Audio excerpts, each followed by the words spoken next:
Pretty much everyone gets enough vitamin B6. It's found widely through animal and plant food. Same thing with choline, found widely through the animal and plant kingdom.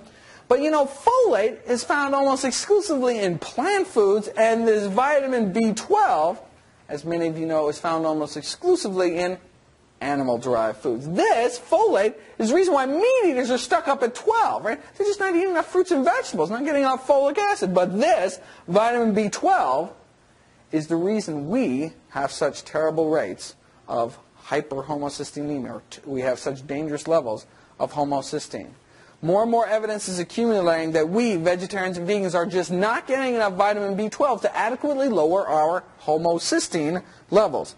And it turns out for vegans, some vegans aren't even getting enough B12 to avoid the classic B12 deficiency disease. Right? It used to be thought, you don't need to worry about your B12 because you need so little, and you know, it's kind of on everything and you store it up for years. What's the big deal? Severe irreversible brain damage. That's the big deal. Well, what about herbivores like gorillas, right? They don't take no B12. They seem to be doing pretty good. Well, they also eat bugs, dirt, and feces.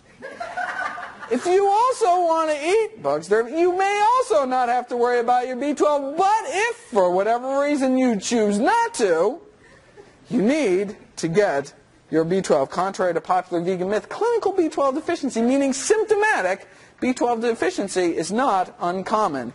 And I will spare you the gruesome scare stories of the vegans that have died, went blind, were paralyzed because of not enough B12. I mean, do we want articles in the medical literature published with titles like subacute combined degeneration of the spinal cord in a 14-year-old due to a strict vegan diet? This poor vegan kid in Philly got paralyzed, right? Even one of these is way too many, right? So the evidence is perfectly clear. You either eat B12 fortified foods or take B12 supplements. Right? I don't need fortified foods there, partner, because I get all the B12 I need from fermented foods like tempeh and miso and sea vegetables. No, you don't. It used to be thought that lots of plant foods had B12 in it, but actually we were using a faulty test. We were using a test that didn't differentiate between active B12 and these so-called inactive B12 analogs, which look like B12 to the test, but actually unusable by our body. So it actually, if we do take in these B12 analogs, it may actually kind of clog up our B12 machinery and act as anti-B12. Wait a second, can't I just go into my organic backyard garden and kind of pull up a carrot and not scrub all the dirt off? If I may turn your attention to one of the most prestigious sources of vegetarian nutrition knowledge, the Vegetarian Nutrition and Health Letter out of Loma Linda University, March 2002, they had a great article called The 10 Most Common Myths About Vegetarian Diets, and myth number 1 was, drumroll please, vegetables grown in B12-rich soil can meet vitamin B12 needs. It's a myth. It's not true. B12 deficiency is actually not uncommon at all in the vegetarian community, but it needn't be so. Right? Nothing's written in stone. All we need to do is get our B12. And the studies have already been published. You take a whole bunch of vegetarians and vegans, you give them B12, and wham! Their homocysteine levels drop like a rock down to 8. Not up at 12? No. The only reason the meat eaters are stuck up at 12 is because they're not eating enough fruits and vegetables, right? But we can take advantage of our folate intake, right? And as soon as we get our B12, wham, down to 8, down into the safety zone. Right?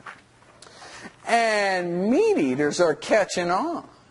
This, in a recent study called Vegan Diet-Based Lifestyle Program Rapidly Lowers Homocysteine Levels. They took these they took these meat eaters, put them on a vegan diet for 1 week. 1 frickin' week, and found that those with the highest homocysteine levels had their homocysteine levels drop by over 20%, right? The vegan diet is like magic. But now these were meat eaters, so they're like B12 coming out their ears, right? I mean, but all they need was some fruits and vegetables to bring their homocysteine levels down. But imagine what we could do. We get our flax, get rid of those oils, take our B12, on top of our cholesterol levels, our blood pressure and all that, we are just going to walk all over. All right. So what we need to do to fight homocysteine, vitamin B12 in B12 fortified foods or supplements.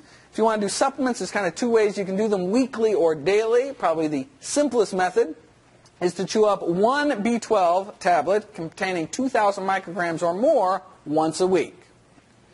So you can go down to Green Star Co-op and get these 5,000 microgram tablets. And so you can cut them in half and just take one half of one of those pills once a week. Share a bottle with your friends. Comes out to be about $5 a year. Pick a day of the week. You know, I know my B12 day is Monday. I know every Monday I got to update the Mad Cow page, take my B12. You know, it's kind of part of my life. You know, that's what.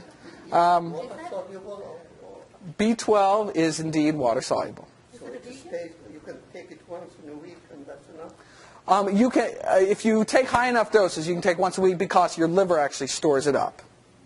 Although you can certainly, if you don't like to take, if it's hard for you to remember to take something once a week, and rather get in the habit of taking something once a day, then you have to take much less, 100 micrograms once a day. So if you have a multivitamin or something you take once a day, you should check to see if it has 100 micrograms or more of vitamin B12. And all B12, thank you for that question, all B12 in supplements and fortified foods is vegan. It's bacteria derived. It's all, they just put it in a stainless steel tank. None of it is animal derived. It's just too expensive.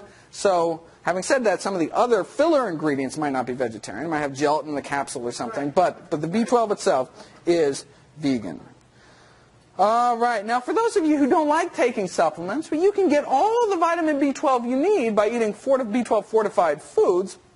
The only thing you have to remember is if you rely exclusively on B12 fortified foods, you need to get at least 2 servings a day, separated by like 6 hours. So if in the morning you have a cup of B12 fortified soy milk, then, you know, in the afternoon or evening you can have something else with B12, like a teaspoon of the Red Star Vegetarian Support Formula nutritional yeast, or a lot of the, you know, fake meats and you know, rice milks and soy milks and breakfast cereals, cornflakes, Raisin Bran, Grape Nuts. They all have vitamin B12 in them. You just have to read your labels. What about ovo-lactose? How much B12 is in the eggs and dairy? Well, you would have to eat like 5 eggs a day or 3 glasses of milk. That's an awful lot of saturated fat and cholesterol. Certainly would not recommend that.